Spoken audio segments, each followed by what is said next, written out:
It's an unfortunate week. Yeah, very much so. We got beef on beef on beef. Uh-huh. You know, and it really juxtaposes nicely with the beautiful weather outside. I'm saying. And the incoming cosmological event. Don't look at the sky, or don't look directly into the sun tomorrow. Well, ever. But don't directly into the sun when the eclipse is happening, because you'll burn your retinas. You may think you can, but you can't. Yeah, don't pull it Trump. Trump did do that. Oh, do you remember? Yes. He just looked up, stared at it. But incoming solar eclipse. Looking forward to that. I'm gonna be looking at the partial eclipse with my bare eyeballs. But it's an unfortunate week, not because of the nice weather or the eclipse that's incoming, but because we got beef to talk about. And we've got people just lying in their beefs. Yes. Just so all over the place. We talked a couple of weeks ago about how Candace Owens, friend of the show, Blittler, left the Daily Wire, or was kind of fired from the Daily Wire, basically for being anti-Israel and making Ben Shapiro look stupid. So she left the Daily Wire. And then recently there was a clip from some other podcast where they were like calling Ben Shapiro a coward. Candace Owens retweets this, or quote tweets this, and she says, "I'm really interested in debating Ben Shapiro. Can somebody organize this?" Why can't she quote tweet us calling Ben Shapiro a coward? That's what I'm saying. Platform me. God damn. Platform me. So Candace Owens basically calls out Ben Shapiro, says she wants to debate. Ben Shapiro responds pretty promptly saying, "I've already offered to debate." He said like February 29th. I texted you saying, like, let's do a debate. We could do it on my show, whatever. She didn't answer. In Black History, that's charged. Yeah, that gotta be. So he's already offered to debate. They had some, like, back and forth. And then eventually Candace Owens says, okay, I don't want to do it on the Daily Wire platform, which, you know what? Fair. Sure, because then they can edit it. They can clip you out of context. Exactly. Sure. That's home turf. You don't want to do that. Or home turf for Ben Shapiro at the very least. And so then Candace Owens, she suggests that they find a moderator. And now I'm immediately skeptical anytime somebody wants a moderator, because usually they just want to hide behind the moderator rather than like actually talk to the other person. Absolutely. And this is doubly true with Candace Owens, because she recommended that they go to Patrick Bet David of Valuetainment. I cannot believe that this guy has like, I can't believe how much he's gotten himself like into politics and being like a person that people listen to for political opinions. I've talked many times on this podcast. I talk about my shameful past and like when I was like 15, 16 years old, and I watched some of his videos in earnest, like, yeah, I'm going to fucking be a billionaire one day, day trading stocks, like whatever. But then I grew up. Yeah. And then I grew up, and now he's fucking doing politics just like me.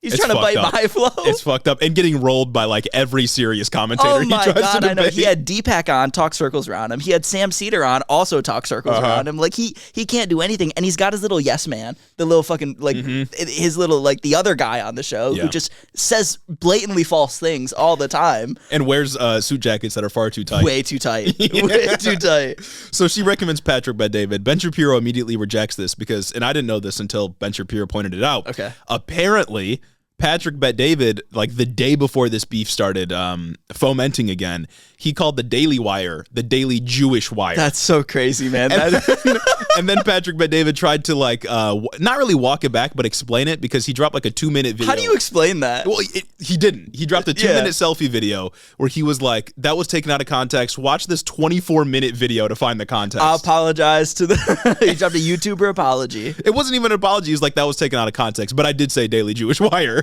But I can't imagine a world where there's any context that makes that better. That makes that not like a Kanye statement. Yeah, I don't know. But Candace Owens wants to talk about Israel and the modern definition of anti-Semitism with Ben Shapiro. Crazy. No, that's crazy. And Ben Shapiro has agreed to the debate. We don't know when it's going to be. Ben said it doesn't have to be on the Daily Wire, so it could be live. I think it might end up being live streamed, which if it is, prime content for people like us. Absolutely, yeah. I don't know what platform it's going to be on. I don't know exactly what day it's going to be, but it seems pretty much guaranteed to happen. And all I'm going to say is, like, it literally is, like, Blittler versus a fascist. You know, Ben Shapiro's not a Nazi himself because that's against his own interests. Blittler versus someone who gets as close to, like, being that as possible without actually crossing that line. Yeah, just two evil people duking it out is what it's going to be. Blittler versus one of the, like, communists back in the 30s that thought Hitler wasn't going to come for them. Yeah, no, that's exactly what it is. And it really seems like Ben Shapiro has the odds sort of stacked against him here.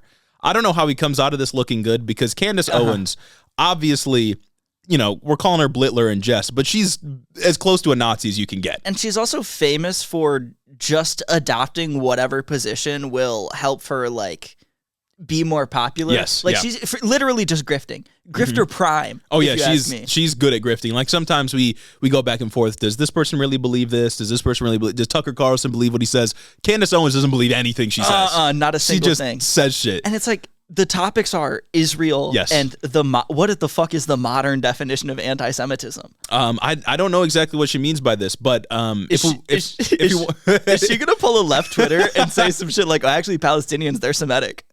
Maybe. I don't know, but if we want a little hint of what she's talking about, she recently retweeted something that said, there's this guy named Rabbi Shmuley who she's been like beefing with on the side. I've heard things. Okay. And she retweeted something that was like, Rabbi Shmuley's getting drunk again on Christian blood.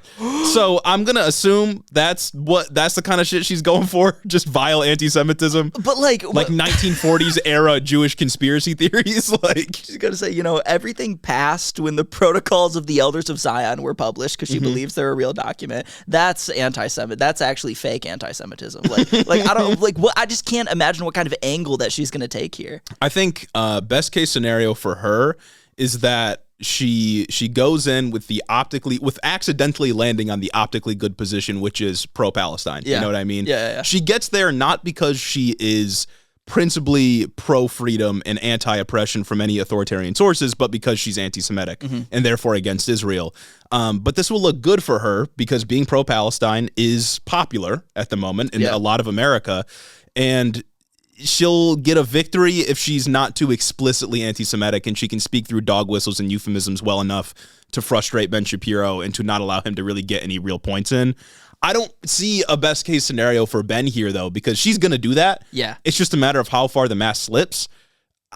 For him, I guess best case scenario would be remaining calm and just calling out the euphemisms, but he can't really do that because he lets those euphemisms slide all the time from his own co-hosts like Michael Knowles and Matt Walsh and other people on the right on the political commentary spectrum. I don't know what he does here, but Candace Owens, it seems like she has everything to win. It's so incredibly interesting. I'm also so interested in like what the aftermath is going to be. Yeah. Like, are we going to have like left grifters being like, oh, look, Candace Owens pro-Palestine. Oh, fuck. Like, you know what I mean? So angry. Because it happens. Whenever like a right-leaning character, like a popular right-leaning character, like accidentally does a pro-Palestine, like was it Jackson Hinkle or Jack Posobiec? Jackson Hinkle probably did, but he claims to be like a Marxist-Leninist, but he's just a fascist. Yeah, somebody did like a pro-Palestine thing after October 7th, and people on left Twitter like jumped at him, but it's like, if you look into their posts. Yeah, it's like, we don't cut Candace Owens slack. She doesn't care about Palestinians. She's just anti-Semitic. Yeah. I'll get so angry if she gets like left it. Like there'll be like a 20-second clip of her saying like, yeah, it's a genocide happening right now and Israel's doing it, and all of left Twitter will be like, yeah, Candace Owens joined the left. Look at this. We're winning. No, dog. No, dog. Oh, that'll be upsetting. That's interesting. Yeah, that's interesting. I wonder if she's just gonna lie about like history. Maybe, because I can't get over modern definition of anti-Semitism. Well, the problem is like when it comes to Israel, if we're talking about Israel's action, she doesn't really have to lie to prove the point that Palestinians are being oppressed. Oh no, absolutely not. Like that's all true. But yeah, she'll have to speak through euphemisms, dog whistles, or take the I'm just asking questions approach, which Ben Shapiro actually called out recently, which was interesting to me. Yeah. Because that is a favorite tool of the right wing to push propaganda or to introduce, just to try to push the Overton window further to the right. Right? You come at topics just asking questions when what you're doing is implying a conclusion that you just don't want to say because it would be bigoted. Well, that's how for a long time they talked about crime. Yes. They're like, oh, I'm just asking questions. I'm just looking at statistics. I'm just asking why it seems like this community seems to do more things. I'm just asking questions. And Ben Shapiro called this out like in an official episode of his show where he was like, you're not just asking questions, you're implying a conclusion without the evidence to support it, which is interesting because it's like, Ben, I haven't really seen Ben do this, but everyone around him does this. I'm pretty sure Matt Walsh does this. Oh, yeah. I'm pretty sure that's kind of like the premise of the What is a Woman documentary. Just asking questions. Just asking questions. I'm just going around, I'm asking these people like how they do it and how they're mutilating all these kids. You think it's a canary in the coal mine situation here? I think we're getting close. You think we can see a Ben Shapiro switch up 2024? Well, he's never going to be like on the left because I think he genuinely believes in like libertarian quote unquote economics. Absolutely. Yeah. I think he probably does not think very highly of trans people, but I honestly don't think he cares that much about the trans culture war issues, whether it's like bathroom bills or sports and stuff like that. I think he's probably a vile person for the most part. but I think he recognizes when right-wingers are lying. He just doesn't say anything because it's beneficial for him. Absolutely. And until now. We know this. We know that that's true because up until, God, was it 2016? He was very much, or 2016, 2020, I may be switching it up. He was very much an anti-Trump Republican Yes, yeah. for the majority of Trump's term. And it wasn't until the 2020 election where he finally switched up and he's like, no, okay, Trump is very clearly the guy moving forward. I have to adjust my positions to be there. And there have been a bunch of videos that he's dropped being like, oh, no, well, I actually don't like the guy, but it's his policies. And, I give him credit for giving that argument to every annoying motherfucker. Yeah. You know what I mean? Yeah. I don't know what's going to happen with Ben here. We've been saying for a while that, like, obviously, if you are on the side that is promoting open hatred against various groups and you're a part of those various groups, you're not going to be safe forever. You know what I mean? And this isn't me saying, like, I'm threatening Ben Shapiro or anything. It's like your side is going to come for you at some point. It's just how it is. I wonder if he's growing increasingly unhappy with sort of like his position within like his personal position within the right. Not what he does for conservatism as a movement, but where he's at and what the Daily Wire is coming to, and is trying hard to reconcile that with the fact that I think he's like leadership at Daily Wire. He's a co-founder, right? Yeah, co-founder with Jeremy Boring. Exactly. So it'd be kind of hard for him to separate, but I feel like we're getting to a point where I could see him breaking off and doing his own like Lincoln Project type thing. I don't know. I mean, he's never going to say vote for Joe Biden. No. That's why it's like not like fully like those annoying guys, but like go split a little bit. Like if Trump loses the 2024 election, and we kind of see that Republican implosion, I could see Ben Shapiro breaking off from the Tea Party type of right. Maybe. But, like, is there even a place for that? I don't know. Like, I genuinely don't know what happens with Republican Party politics past 2024. Like, I don't see any constituency for that, especially because, like, under all of, maybe this is just more of an indictment of Twitter, but under all of Ben Shapiro's posts on Twitter, it's just like, oh, well, what religion is George Soros? Yeah. And it's like, all right, dog. It's like, they all hate you. You know what I mean? Like, there are conservatives that still go to Ben Shapiro for analysis. I'm not saying he's fallen off. He still gets lots of views, has a lot of followers. He's still one of the biggest voices on the right. Yeah. But if he does make that switch, which I think he's going to have to at some point as his own company becomes increasingly anti-Semitic, I don't know that he really has an audience anymore. Like, I don't know what he does there. Yeah, I feel like there's never really been a huge libertarian right. Yeah. There's never been like an actual like earnest libertarian right. There's people that there's the people that fuck with like Rand Paul, but that is a very small section. And he's of a the senator, Republican Party. right? Yeah. Like he's a senator. I can't think of many political commentators who are like trying to be principally conservative in a way that is anti-Trump, but also not pro-Biden. Like the Lincoln Project is pretty much just for Biden at this point, and everyone fucking hates them. Well, exactly. Well, it's like I feel like you need Trump to, if you want to kind of make it out of this, you need Trump to not only like lose, if assuming he loses, you need him to lose and lose gracefully in a way. That's not going to happen. Which is exactly because if Trump loses and he does the election with stolen grift again and he continues to grift on it, you gotta fall in line. Yeah. You need Trump to go out in a way that kind of sends his base off into somebody else and allows the Republican Party to put different voices out there that they can fight for the base. Like you can't have what we have right now and be Ben Shapiro and continue to walk away because things are just literally getting more and more and more right quickly. Like it's crazy. I don't know what he does with this whole thing. I mean, he'll go through with the debate, of course. He'll talk to Candace Owens. We'll see how it goes. But I don't see a scenario where this goes well for him in any way. And it's like, because Candace Owens will just lie no matter what to look like, good. Ben Shapiro doesn't debate other political figures. He debated Destiny recently, but like they agree on almost everything nowadays. Yeah, you know and it was also on Lex Friedman, wasn't it? Yeah, Lex Friedman, habitual fence sitter, like fucking awful. That's not real. Yeah, you know what I mean. I don't think Candace Owens is just a grifter too. I don't know, man. We'll see. In addition to beef, J. Cole was transphobic. Oh my God, I know. At least with Candace Owens, I know what to expect. Yeah. J. Cole just coming out. Just oh it's my upsetting. Goodness. Look, we're not a music podcast. Okay, I'm not a huge music head. Gage is more music head than I am, but like I was excited because Kendrick Lamar came out with a diss track for J. Cole. I'm a fan of both artists. Exactly. And then J. Cole didn't really the album was good that J. Cole dropped, but I wasn't ecstatic about the disses. I think a lot of the disses missed, And he had that transphobic line in the song called Pie, where he says something like, I'm seeing hints of a trans fella or something like that. And he's like, it was a punchline. It was a punchline. Like, yeah. I don't think it was something that was like explicitly like, He's not ideologically it wasn't a I hate trans people, Yeah. I don't believe in trans people type thing. I think it was an out of touch punchline. You know what I mean? It was like, let's not do that. You know what I mean? Oh my God. That shit was stupid though. And he dropped that. He dropped transphobic bar, and he dropped actually the butterfly sucks, brother. Yeah, brother. What the fuck are we doing? You can't do that, man. You should have just stayed quiet. You should have let Drake respond first, and then whatever happened with that, maybe you can hop on. Yeah. So in terms of beef, beef is the theme of this intro. More upsetting beef, I would say. Absolutely. More personal beef to me. Oh, yeah. This beef hits hard. Whereas with Ben Shapiro and Candace Owens, I'm kind of just watching. I hope they eat each other alive kind of thing. You know what I mean? Yeah. I want that match to be bloody. Both people going out kicking and screaming. But with this, with Kendrick and J. Cole, I was hoping it would juice the creativity. It would make both artists perform at higher peaks than before. And apparently it did not. But no, it didn't. It really did not. An argument against competition just devolved in front of us. Maybe the free market doesn't work. Maybe not. Oh, my. Maybe not.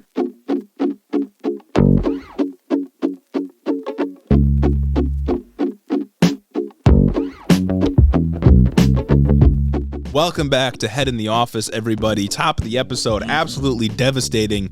No 5-star reviews? Not a single one. I'm tired of asking. What the fuck is going on? I'm tired of asking. I've demanded that you have to go and do it before. It seems like that isn't working. At this point, I might as well just fucking quit. We started the cold open with beef, and now once we're starting the main show, you want to bring the beef to us? We got beef with you guys. It's fucking ridiculous. What's going on? Where's the 5 stars? Oh my God. The amount of 5 stars we got is a small number compared to the amount of you that listen to the show every week. Go and leave a 5-star review. You don't want to fucking see us on New and Noteworthy? You don't want to see us succeed? You want me to quit this fucking show tomorrow, bro? I swear to God. Man, if you actually want to support the fucking show and keep the lights on in the studio, make sure the show can continue to happen, go over to patreon.com/headintheofficepod. You could support us, maybe. Become one of the angel investors, perhaps. We're cooking stuff up. We're in spring completely. Exactly. We got shit cooking. We're in the pot. I'm stewing up something. Yeah, we're mixing. And listen, look, it's April now. It's the season of rebirth. Yes. The trees and the flowers are going to bloom. And if you want to be a part of the rebirth of Head in the Office, a renaissance, if you will. Oh, absolutely. Gotta go over to Patreon. Completely remodeling the show. Yeah, we got stuff cooking. So if you'll want to be on Patreon, that's the place to be. You can also get some merch at headintheoffice.com. Follow us on the socials and so on. This episode, we got to talk about Israel. Israel doing some more awful stuff, just seemingly getting explicitly more and more bad. Yeah, like almost on purpose. Yeah, it's hard to say it's accidental in any way or just kind of the regular course of war. Feels intentional to me. We got some Trump news. We got to talk about elections just a little bit, some polling. We're going to be doing political science on this episode. I love a campaign strategy. Yeah. A huge campaign strategy head over here. We're talking about the campaign a little bit, but go leave a 5-star review or I'm gonna cry on air next time. Bro, next episode, you're gonna look. You're gonna see the episode marker. 2 hours. You're like, oh my God, we got a banger this week. It's 2 hours of me sobbing, ugly crying. Oh my God. No politics. No politics. Audio file crying 2 hours with ads intermingled with into the crying. Anyways, let's get into the news here. First off, we're gonna be talking about Israel. Talking about geopolitics, and maybe we put #1 geopolitical podcast on a shirt. Already did. Oh, you can go get it. Headintheoffice.com. Come on. Ridiculous. So last week, in a major escalation of tensions in the Middle East, Israel dropped bombs on the Iranian embassy in Syria, killing 3 Iranian commanders, 4 other military advisors, and several Syrian citizens. As I said, major escalation. What the fuck are we doing? Yeah. Like, I genuinely don't understand what the thought process could be behind just doing this. You're already getting shit from the entire international community. You are the country responsible for escalating tensions in your region. Yeah. Israel loves to say, oh my, we have enemies surrounding us. Like, that's why we need the Iron Dome. That's why we need so much help from the United States. That's why we need apartheid within the country. Exactly. Everyone around us wants us dead and out of here. Yeah. And you're not helping. You're certainly not helping when you provoke that. They're cry bullying. Yeah. Crocodile tears. Well, and it's especially bad because this strike was in Damascus, the capital city of Syria. They hit a military consulate building, which isn't used for it's not like a base of operations, right? Yeah. It's a consulate building. It was an embassy, the Iranian embassy in Syria. They killed civilians in Syria. And there were some reports that Iran was claiming that diplomats were killed as well. It's like you're not. I mean, they've been treating casualties in this offensive as sort of just collateral damage, like, oh, it just happens. Yeah. But now, I mean, you're killing people in other countries now. And it's like citizens in other countries. Like, Syrian citizens did absolutely nothing. The pretext is probably like there was one member of Hamas in the building or something like that. Hamas was meeting with Iranian diplomats to get ready to do an assault. Undoubtedly, that was the pretext. And Israel has hit targets in Syria before, but this is clearly an escalation. Damascus is a populated city. It's the capital city of Syria. And this just isn't good for stability in the region. And it's also like, even if Hamas was having a meeting at the Iranian consulate in Syria, I still don't think you should be able to just, I don't know, fucking blow up the building. Yeah.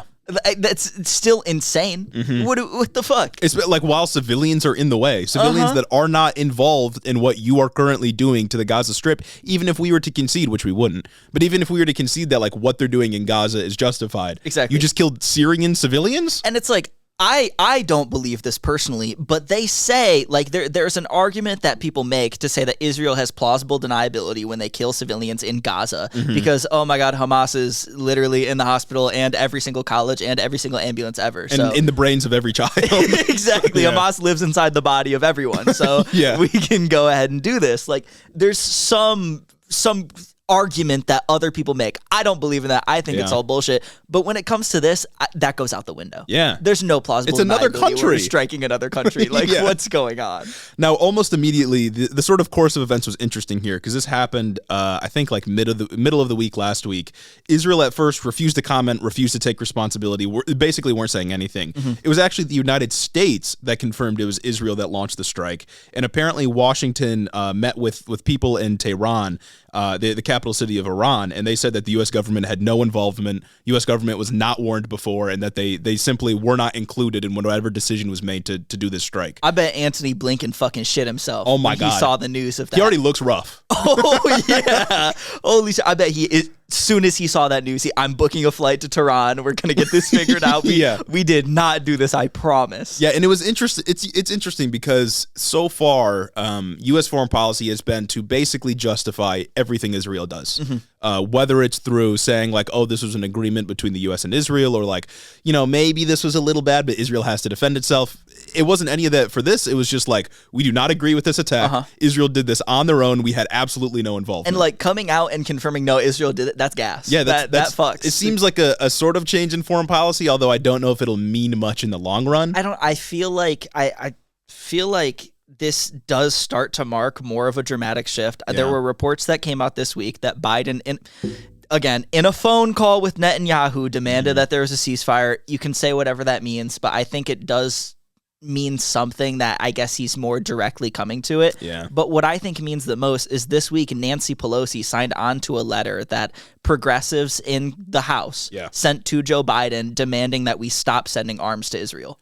Yeah, that's huge. And when Nancy Pelosi signs it, she's been one of the staunchest defenders. Is that in response to the innocent people? I think that's in response to the World Kitchen. Soon too. Yeah. But yeah, no, it seems like it's certainly an escalation on the part of Israel, and it seems like a sort of change in U.S. foreign policy as well.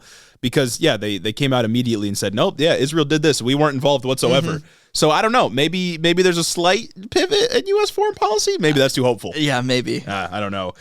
Iran, though, has promised to retaliate. It's not quite clear how. This is expected because, again, top commanders were taken out and other military personnel were taken out. So, and it was a strike in the capital city of Syria. So the pressure on the Iranian government to respond is pretty high. Yeah. Because like you just hit us, like we gotta hit you that's back. Your people. Yeah, you can't not, right? Some speculation argues that Iran's going to go for a more measured response, hitting ships maybe, or putting pressure on U.S. installations.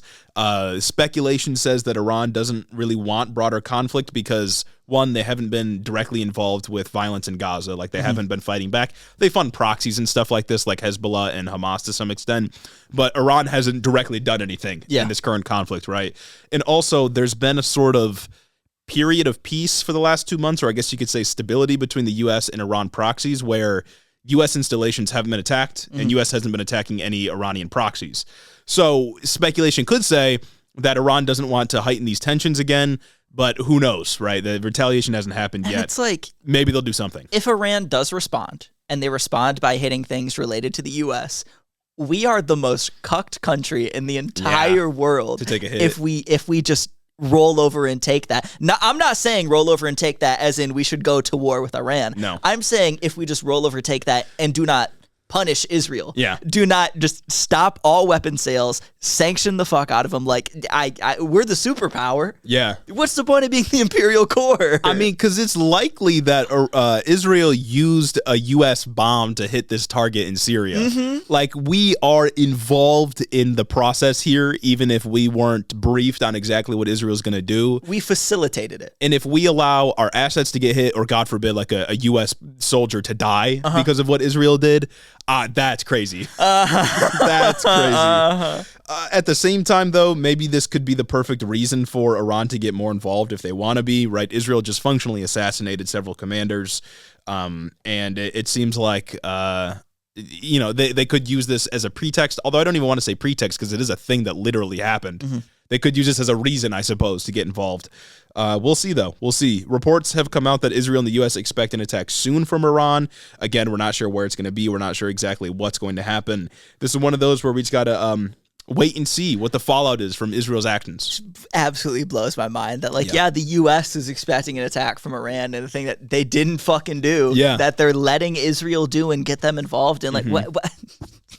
Why? Yeah, Why and like, this happen? Iran has to respond, right? Yeah. Like, whatever Iran does, like, it could end up being awful and hurting civilians or whatever, and I'm going to denounce that if that happens, clearly. I condemn Hamas. Yeah, exactly. You know what I mean? But, like, Iran's not just going to take it. We wouldn't just take it, right? No, we haven't taken it. Right. When we were hit, I want to say 2-3 months ago by different, I don't know exactly who it was. Maybe it was Hezbollah. Maybe it was some other proxy terrorist group in the Middle East. Mm-hmm. One of our bases were hit. We retaliated. Yeah. When Hezbollah did that to international shipping, we retaliated. That's just what countries do. Yeah, if like Iran or Hezbollah or whatever hit a U.S. embassy in some country, or hit the U.S. embassy in Jerusalem, for example, and there were U.S. personnel there, we would strike back. Mm-hmm. Like obviously we would strike back. And the contents of whatever we go and do could be good or bad, depending on exactly what course of action is taken. But it's gonna happen. Yes. We recognize that this is sort of how things play out on the world stage. And if the U.S. gets attacked because of what Israel does, it is sort of our fault. Yeah, no, we don't have to be complicit here. Absolutely insane. Yeah. In some other news, though, brace yourself because this is bad news, more bad news. Dare I say more news. Insane news? Yeah, it is really beyond parody, not in a good way, not in the funny way that we usually do. Exactly, yeah. It's just really bad. So last week, late Monday night, Israel launched a series of strikes into Gaza, hitting a World Central Kitchen convoy carrying humanitarian aid across Gaza's shoreline on the Mediterranean Sea. Now, the World Central Kitchen is a humanitarian organization, features people from all over the world, and they've kind of taken on the brunt of the humanitarian responsibility lately because UNRWA's been functionally kicked out of Gaza and made, I don't want to say irrelevant, but they can't really do much right now. No, and the U.S. stopped funding them as well, didn't we? Yeah. And they've got funding to continue probably for a little while, but once the U.S. money runs out, and once they stop getting money from other sources, they can't do much. Mm-hmm. They're a humanitarian organization. So last week, Israel launched these strikes, and they hit a convoy carrying food and other humanitarian aid across Gaza. In total, 7 aid workers for World Central Kitchen were killed after they left a warehouse in central Gaza after unloading 100 tons of humanitarian aid. The interesting component here, well, there's a lot of nuances we have to talk about, but that 100 tons of humanitarian aid, from what I've seen on the reporting, is from the temporary pier that Biden had set up. Oh. So this group was doing work on behalf of U.S. foreign policy. Yeah. They were, in a lot of ways, carrying out, in every way, they were carrying out work inside of an active war zone for the U.S., on behalf of the U.S., and they were killed by Israel. Israel's already claimed responsibility. They didn't even try to dodge it. They put out an apology saying, sorry, we'll be more careful next time. But I think it's important to go over the facts of exactly what happened here. Yeah. Because it is quite insane. So number one, to be clear, these people were not Hamas. They were not linked with Hamas in any way. The victims were from a variety of places around the world, including Palestine, Australia, Poland, the UK, and there was even one person with dual citizenship in America and Canada. So there was an American citizen that was just killed by Israel inside of Gaza, which is not good. And I don't bring up the American to say that he matters more than the thousands of Palestinians that have been killed, of course.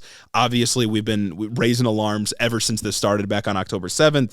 But I'm just noting that we are funding a country that just killed one of our own citizens, literally being a fucking hero in an active war zone. Likely with one of our own missiles. Yes. Yeah, one can assume, right? Israel's pretext for this was that this is going to make everybody scream, one of the guys had a gun in one of the cars. Yo, that's crazy. Wow. Oh my God. It's so nutty when one guy who's literally doing humanitarian work in an active war zone has a gun. Yes, he had a gun on him. Wow. Well, and I don't even know that it's confirmed that he had a gun, but Israel thinks that after they were unloading the food aid back at the warehouse before they left, they think that through a drone, they saw one guy with a gun get into one of the cars. Every day it gets more and more clear exactly how they trained the NYPD. Yeah. So that's the first point. These people weren't Hamas. The pretext was that somebody had a gun and so on. Number two, these vehicles were marked on the roofs and on the sides of these vehicles with the World Central Kitchen logo.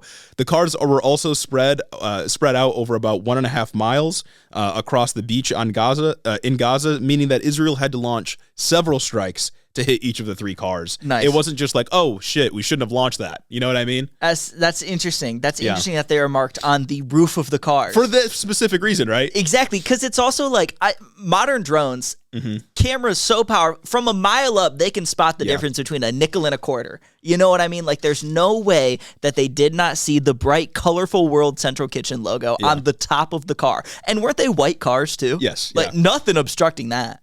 Yeah, and in fact, when the first strike happened, it hit one of the cars, and it actually didn't kill everybody on impact. Some of them were like stumbling out of the car, obviously disoriented. They just got hit with like a fucking laser guided missile. And so they climbed into another car. The next car was hit. Same situation. Some of the survivors crawl out and get to another car. The third car is hit. That's interesting. When I had first That's like intentional. Yeah. When I had first seen that this happened, I had heard it described as one of the cars was struck and they fled to the other cars to like try and get away. Like the wording that was used made it seem like they were guilty and they were trying, the people in the car that was struck initially was trying to like get into the other cars to like get away because they were guilty or whatever. You know what I mean? Like the reporting on that was fucked. Yeah, well, I mean, if I get hit with a laser-guided missile out of nowhere... I'm running away. Well, yeah, I'm running away. I don't even know that I would think to, like, get in the next car. I would probably just be freaking the fuck out. Yeah, you know what I mean? Be tweaking. Yeah, exactly. So the fact that they, like, use their brains in a moment of probably hysteria and immense fear to think, like, oh, we got to get out of here, get in the next car, then they got struck again, and then it happened again. I mean, it shows that, one, they know what they were doing, and also, two...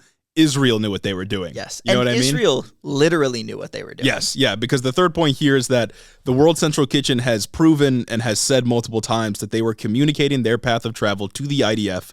The IDF knew where they would be. They specifically did this because they knew it was a risk that the IDF would hit them for whatever reason. And that's why they were driving along the beach, because there's no roads on the beach. Yeah. They're driving along the beach because it's an easily observable place, and Israel still hit them, which makes me think that it was intentional. Was their path not also deemed a safe zone by the IDF? Exactly. Like, this was deemed, this is not a part of, like, the active war. This is, okay, this is a zone that is 100% safe for you to come through. Yeah. Glad that you communicated it so we know that we can strike you. Yeah. And, like, again, this was a part of Biden's temporary peer foreign policy plan to get humanitarian aid into Gaza.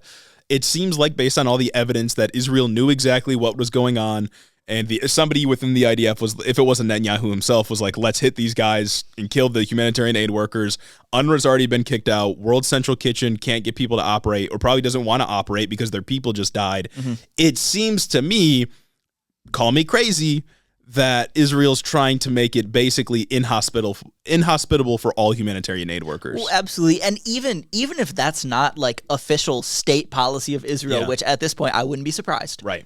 There is no doubt in my mind that this is not something that, you know, that quote, never attribute to malice what you can attribute to ignorance. Hanlon's razor, baby. This is not something I feel like that any reasonable person could say, oh yeah, this was an oopsie. Yeah, well, and like, Israel's called the most moral military in the world because of all the precautions. By who? Oh, that's just the line that Zionists use. Like, Israel takes all these precautions to make sure they're not hurting people. Don't they say that they have a team of like three teams of lawyers that have to approve every airstrike that they drop?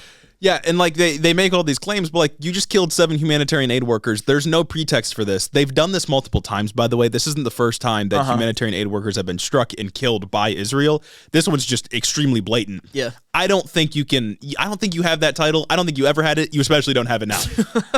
There's also a story that came out that Israel has been using AI targeting to figure out targets, like Hamas targets they want to strike. How? Do we have a database? There's a list? There's literally a list of Hamas and all of their faces? I'm not going to pretend to know how the AI works, but there was this huge report that came out that Israel is using these AI targeting to kind of work past the inefficiencies of like a human approving every strike, which is crazy. You know, a human, they might hesitate. No, exactly. A person might hesitate to kill someone else. Yeah. Like, oh my God. Yeah, and this AI has led to them like striking people while their families are home in their houses, because that's when, like, if you're using an AI is going to want to do the most efficient thing that is the most predictable, right? Yeah. Like likelihoods. We're talking about probability. Someone is most likely to be in a place where you know where they are when they're at their house with their family, and the AI was just like having them strike family houses while their like family is home. So that's crazy. You know, not much of a radical departure from what the people were doing. Yeah. So maybe it's working for them. Maybe it's doing what they want. And maybe they can be like, well, the AI got out of control. I didn't know that we killed 30,000 Palestinians. We've actually been running all of our strikes with AI this whole time. That's why we've dropped like 1 billion dirty bombs. Oh my God. Even dumb bombs. Yeah. Even if and the U.S. just approved more like 2-ton bombs to be sent to Israel the other day after this happened. And even if we're being charitable for a moment and saying like, okay, maybe the IDF's telling the truth. Maybe it really was an accident. They didn't mean for this to happen. I don't understand how this can happen on the world stage when everybody's watching. They can kill 7 aid workers, quote unquote, accidentally, and it's not completely disqualifying for every country that supports them. Yeah. How can they continue to get aid if you just killed 7 innocent people? When we talked about Afghanistan, back when this pod first started, when Biden was first pulling us out of Afghanistan, we covered a story where on our way out, we were trying to target some terrorist organization, some terrorist person. Yeah. And we got the wrong truck and we killed like him, who was a humanitarian aid worker, and like 7 kids or something like that. And he was delivering water to a village, I think. It was water or food. Yeah. And we said it was monstrous because it was. And people on the right, I think disingenuously said like, oh, look, Biden's foreign policy is horrible and stuff like this. But then something like this happens in Israel and nobody cares. And even when that happened in Afghanistan, there was it was horrible mismanagement. What they had done, they had tracked that car all day and they ended up losing the car in traffic. Yeah. They got the wrong one that looked the same. There's a semblance of plausible deniability there. I don't think it's right. The strike was monstrous. It should have been happening anyway. But everyone gave us shit for that, rightfully so. We're just going to let it slide? Yeah. Nobody cares. What the fuck is going on? Nobody cares. It's upsetting. And I don't understand how this kind of thing can happen, how Israel can do this, continue to do this. And it's just like the only thing, at least in the U.S., I don't exactly know how other countries reacted, but our top diplomats, people like Tony Blinken, can just back up and say, well, they're at war with Hamas. It's like, yeah, but this, like, they always back up and say, well, it's just a cost of war. I feel like we've gone well beyond that at this point. It's outside. Humanitarian aid workers don't need to be direct victims of the offensive military. And it doesn't have to. That doesn't have to be a cost of war. And there's also the issue that, like, okay, you know that these aid workers are coming in. They communicated to you their exact path. Yeah. You approved their path. If anything, you were ordered by the ICJ to make sure that delivering aid is possible. Mm-hmm. You have been ordered by many international organizations, condemned by so many countries, even the U.S. kind of, for not letting aid in. You would think that they would try to at least give them an escort. Yeah. I think they had like an armored vehicle with them, but it wasn't like IDF, I don't think. Yeah. But it's like, okay, why aren't you just keeping an eye on them the whole time? Yeah. Like, why aren't you just doing that, making sure they aren't attacked because they are clearly verified aid workers? And also, why are we striking them on their way out from dropping off the food? If you thought it was an issue that one guy had a gun and you're using that as your excuse for why you could fucking kill all of them, kill 7 of them in 3 different cars, why didn't you do that before they dropped off the food? Well, I think they might have been on like another delivery mission. I don't know, whatever it's called. Yeah, you know what I mean? They might have been doing something else. But either way, like if the pretext, if justifications for a strike are so minimal that you can justify hitting someone with a drone, a group of people with a drone, just because one guy might have a gun, you can kill anybody. Absolutely. And I think that's the point, is like if you need basically no justification for killing a group of people or dropping a missile or whatever, you can do literally anything. And if that's not evil, nothing is evil. We can't call anything wrong if that's not wrong. It's just, it's unthinkable. And the last piece of news from Israel that I saw this week, apparently, I don't know if this is like leaked military documents or what, but apparently Israel's just set up what they've called kill zones, where if you cross a line that nobody's been notified of, Israel just kills you, which seems like comic. It seems like comically evil. You know what I mean? Like something that someone will make up for a movie. But from what I know, there's like real reporting on Israel doing this. Like there's an imaginary line, and anybody that goes beyond that, they just assume to be Hamas. An imaginary line just amidst the rubble with fucking 50 family homes. People looking for food. Yeah. Oh my God. Most moral army in the world over there. Yeah. Interesting. Only democracy in the Middle East. Do you ever think, I want to buy my way into heaven? Always. I want to buy my way into the good graces of the people that I'm listening to in my ears right now. That's right. You can do that if you head over to patreon.com/headintheofficepod. And not only will you be supporting the show, not only will you get early access to all of the content that we produce, but you'll also get an ad-free experience on the Patreon every Sunday, every time we release an episode. You'll be able to pull up to the sermon on Sunday, on the Lord's Day, to hear the gospel as it's spoken. Yeah, no more being late, no more interruptions mid-episode if you're listening to this ad right now. Exactly. It's on patreon.com/headintheofficepod. It's one of the best ways to support the show. It's one of the longest enduring ways to support the show. Help buy a pass from all the sins you've committed. Start coming to church. Yeah. And we can get things going. Yeah, that's only if you head over to patreon.com/headintheofficepod. It's in the description. It's there for you. Moving on to some domestic news. I think so. We got to take it back home, boys and girls, and everybody. We got to take it back home. We got to talk a little bit about Trump and some. We're gonna do some political science a little bit later on in the section. Well, of course. We're scientists over here. I'm saying STEM major. It's a hard science too. That's right. So let's talk about Trump first. Last week we talked about how Trump is selling the Bible packaged with various U.S. documents. This week I think we should dive into Truth Social. Have you seen anything about Truth Social? I've seen Truth Social news. A patron commented last week on our episode asking what's going on with Truth Social. So this is for you. Absolutely. For the one person that asked for this is for you. Come on now. Talking about Truth Social. So Truth Social, Trump's preferred social media platform, which is of course owned by him, his company Trump Media, recently said it will be going public. And as of today, it's officially now a publicly traded company with stocks you can go and purchase if you want to. Although for reasons we'll talk about, I wouldn't advise it. Please don't. Yeah. Please don't. There was maybe one moment. There was one moment when the company first went public where it's like, okay, get in, and then immediately get out. Yeah, don't do it. Don't do it. This comes after a merger with Digital World Acquisition Corporation, and the starting market value for Truth Social was $5 billion with the stock price of $37 per share. Now, Trump owns about 60% of the company, so he has more than half of the shares are with Trump himself. But if $5 billion sounds suspiciously high for Truth Social as a market value, you're on the right track. I think I've seen one person. No, I've seen one person that uses Rumble. Okay. I've never met a person that actually uses Truth Social. Yeah, no, Truth Social is an incredibly small platform. Like and if you think, you look at this $5 billion market value to start off, seems a little weird. Kind of insane. Seems a little weird.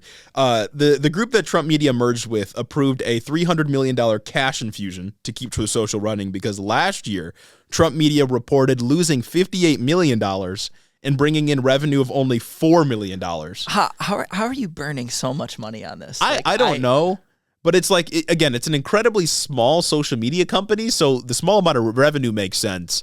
Maybe I'm just not understanding the economics here, but like $5 billion is market value when these are the numbers seems illegal to me. That is such a massive loss. Yes. Such an insane running at a loss. And we also have to consider that Truth Social only exists so that Trump can tweet. Yes. It does not exist so that it doesn't really exist so that you can gather with other conservatives and have a safe space because you're a bunch of little snowflakes.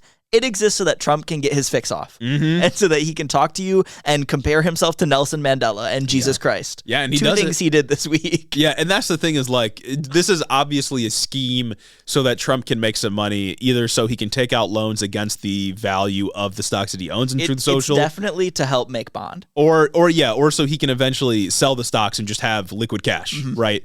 I don't think he can do that immediately, but maybe he'll do that at some point. The issue, though, is that all of the value attached to Truth Social is with Donald Trump. Yeah. And if he sells all of his stocks, I can't imagine that their company will have any value anymore. No. And also, this is 100% a pump and dump scheme. Yes. This is absolutely so that Trump can get in and get out. And further evidence corroborating this is he is suing, I think, the co-founders. Yeah, or I saw he's that. suing two of the people that work under him for all of their shares in the company. I think it amounts to 8% each, maybe, or just 8% for one guy. Yeah, he's trying to take it. It's fucking insane. God, I respect that.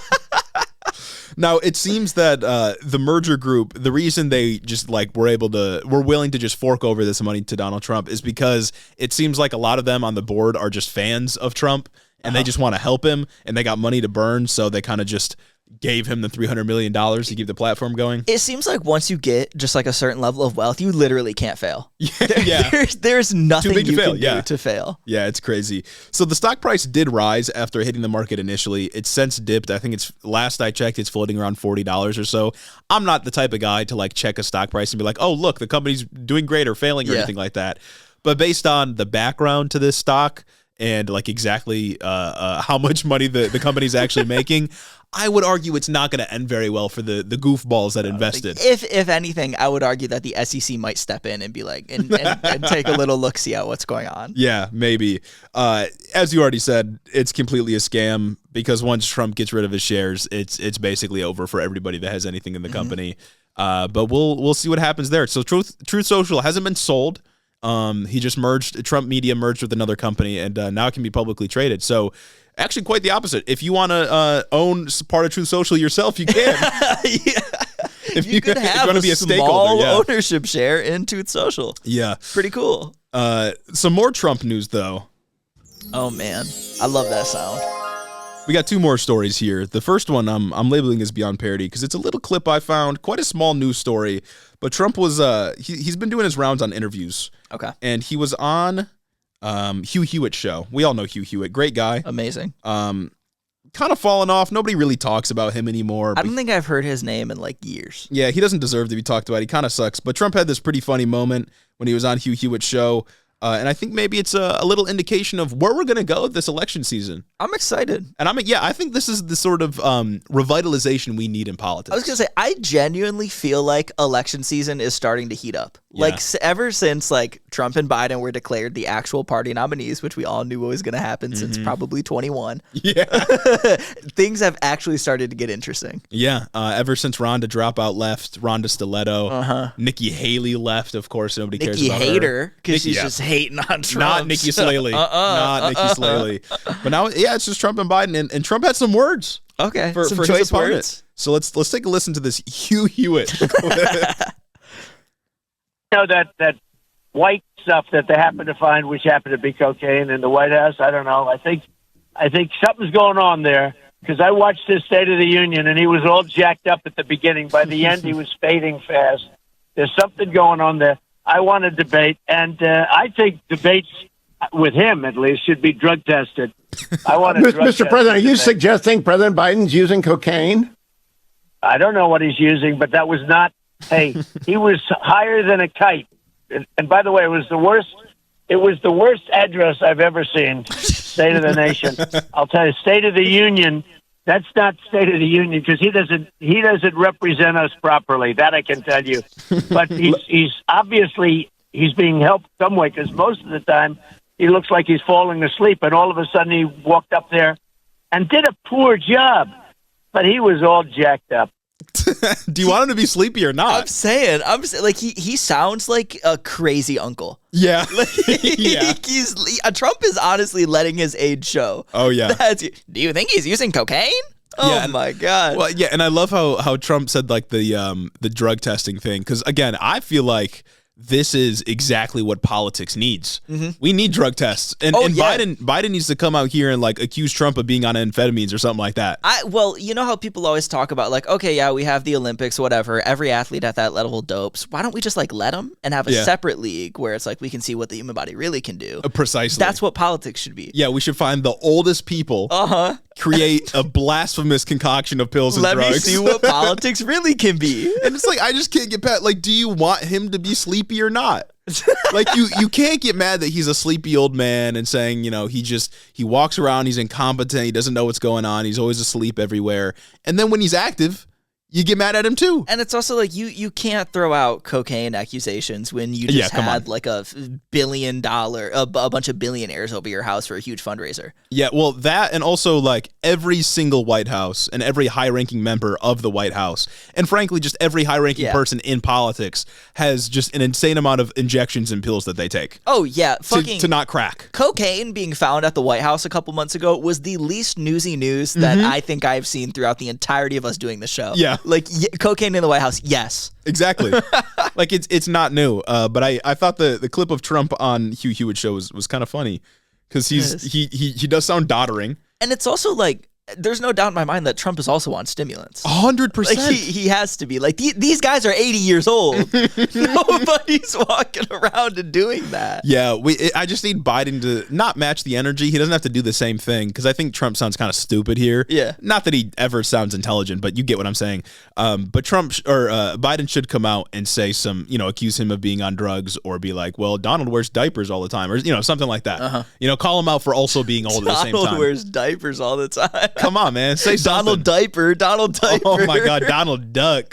You're ducking Donald these things. Duck. Oh, my God. What a callback. Honestly, the most exciting part about this for me, though, is the fact that Trump is at least signaling that he's willing to do the debates. Oh, yeah.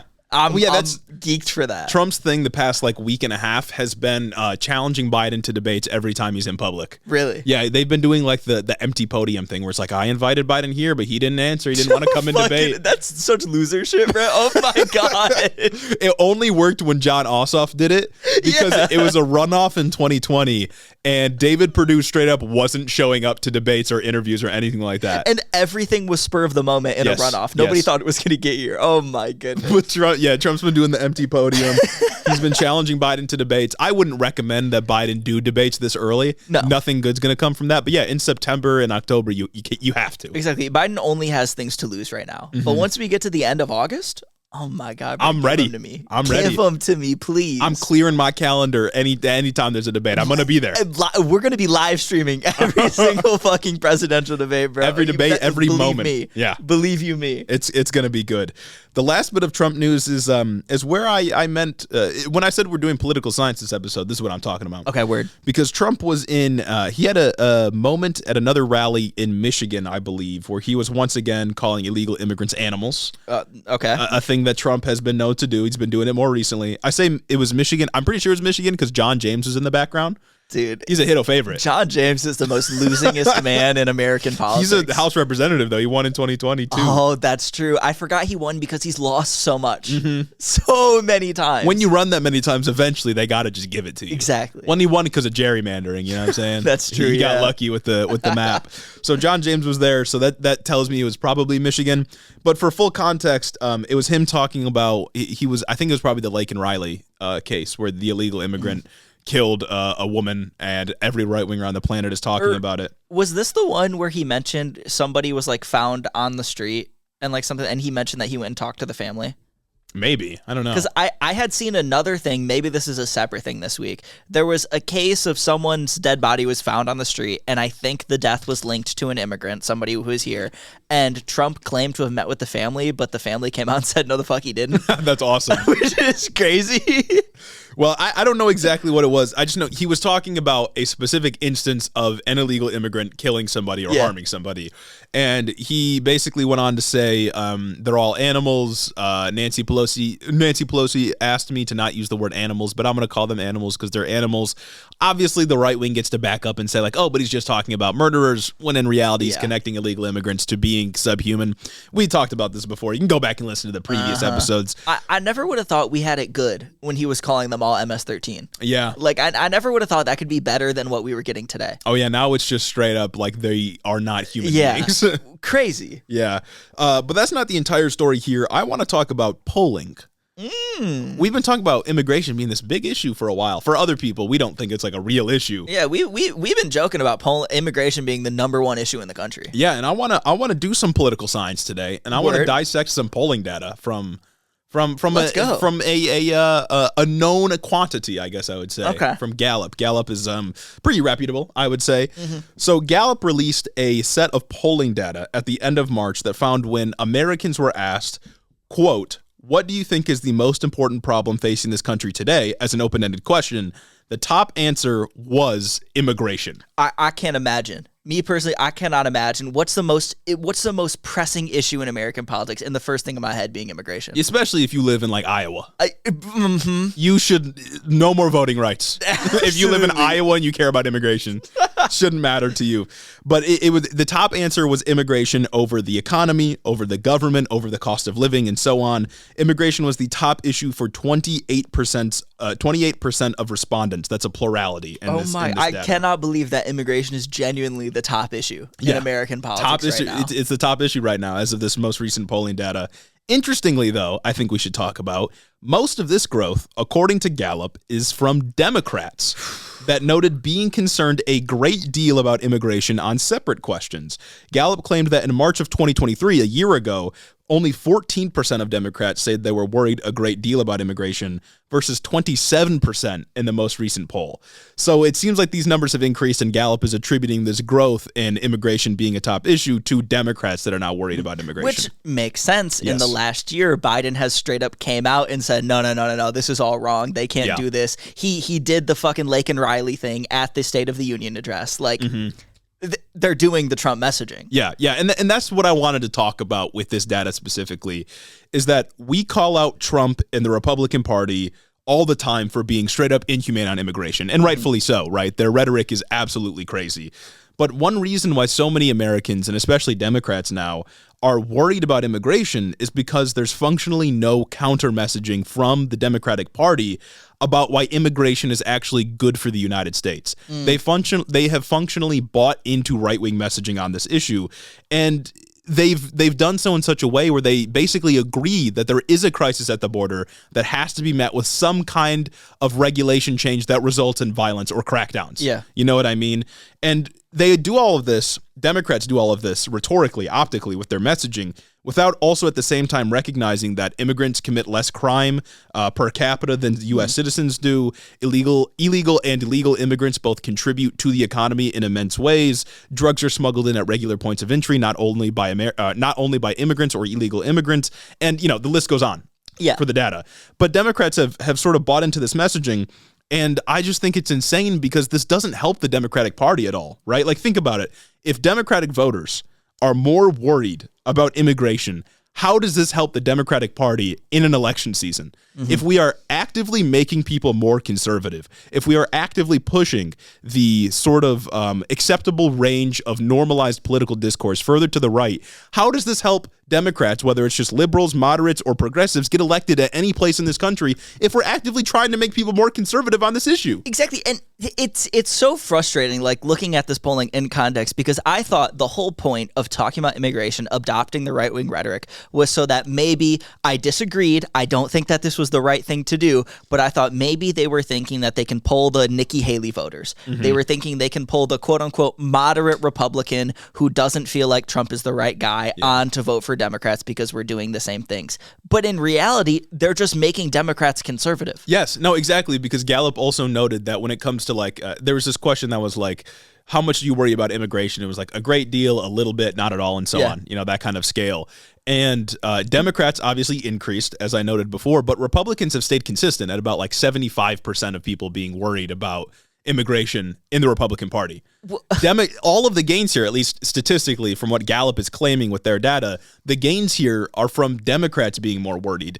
I just don't see what reality there is on the ground or in the electorate where this helps Democrats win elections in any way. Making people more afraid, more anxious, and more conservative only helps conservatives. That Jesus absolutely blows my mind, because it's like it would be one thing. It would be one thing. We talked about this a couple episodes. If Democrats were talking about the border, you can still say that there's an issue with the amount of people that are flowing in through the border. That is an okay thing to say. And honestly, that is a justifiable thing to say. But what is not okay is to say that the conservative solutions are the right ones. Yeah. The issues with people flowing in through the border at the rates that they are right now in 2024 and maybe at the end of 23 are issues with overwhelming the NGOs and the government organizations that can process them into the country. Yeah. It is not an issue if they're coming over here and doing crime. It's not they're coming over here and killing people. And they're not coming over here and taking people's jobs, even though I don't even hear that one very much anymore. It's the fact that government organizations are overwhelmed with the number of people coming through. The correct answer from the Democrats, if they want to say that there is a crisis, is to shift the messaging to say, look, we need to provide funding to get these people in so that they are not stuffed in cages. We don't want kids in cages, so we need to allocate funding to NGOs to get them to get them places to stay, to get them shelter while they await their asylum hearings. Yeah, and the sort of angle I'm approaching this at is that the narratives and stories we tell about issues matters.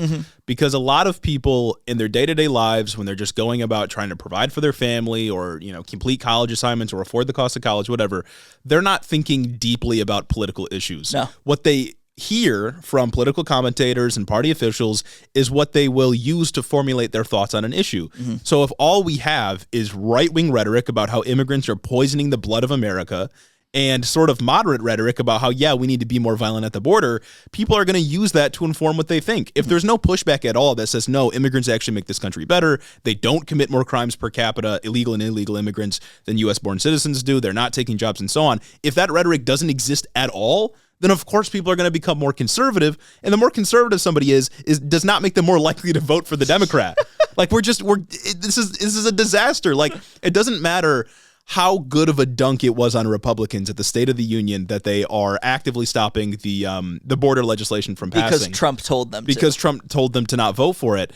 It doesn't matter how good of a moment that was if people are just becoming more scared and more anxious about the border and eventually maybe not voting for the Democrat at all. Yeah. How does this help anything? It's just bad. Especially when it is infinitely easier to be reactionary on an issue. It is infinitely easier to appeal to fear on an issue. For every one person that is talking about an instance like Lake and Riley, which was tragic, but they're using it for a broader narrative purposes, you need 10 more of somebody counter messaging to try and get through that fear, to try to crack through and say, like, well, actually, it doesn't really happen. Well, yeah, exactly. Because what Democrats are doing with this is pushing the Overton window in this country further to the right on an issue like immigration. And once it's on an issue like immigration, it's really easy for Republicans to just broaden that to other issues like trans people, LGBTQ broadly, stuff like this. But as you said, it's harder to pull it back to the left. Yeah. Because you have to work past all of the emotions and anxious reactions that people are having to information that 2 million people showed up at the border in the last month or something like that. It's given the game away. It's really bad. Oh my God. It's not good. What the absolute state of the DNC right now. Related, though, this is sort of related to immigration on a different issue that Gallup was polling for. And sort of even more baffling is that 53% of respondents in this data set said they were concerned a great deal about crime, even though objectively speaking, almost all types of crime are down in the United States. Interesting. Yeah. Interesting. More than half of respondents said they were worried a great deal about crime.